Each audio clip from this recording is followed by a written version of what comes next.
अहिल्यानगरच्या civil हॉस्पिटलमध्ये शासकीय medical college सुरू. राज्यामध्ये नव्यानं पुण्यश्लोक अहिल्यादेवी होळकर शासकीय मेडिकल कॉलेज अहिल्यानगर यंदापासून सुरू होत आहे. मागील वर्षी 6 मे 2025 रोजी अहिल्यादेवीचे जन्मस्थळ चौंडी तालुका जामखेड इथं झालेल्या राज्य मंत्रिमंडळाच्या बैठकीमध्ये या मेडिकल कॉलेजची घोषणा मुख्यमंत्री देवेंद्र फडणवीस यांनी केली होती. त्या घोषणेची अंमलबजावणी वर्षभरामध्ये महायुती सरकारनं केली आहे.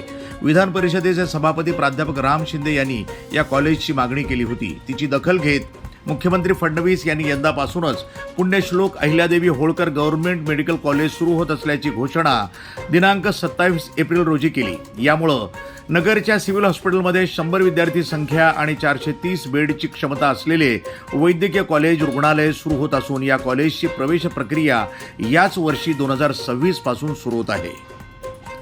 मी सुफी सय्यद, प्रसार माध्यम जस्ट लुक न्यूज.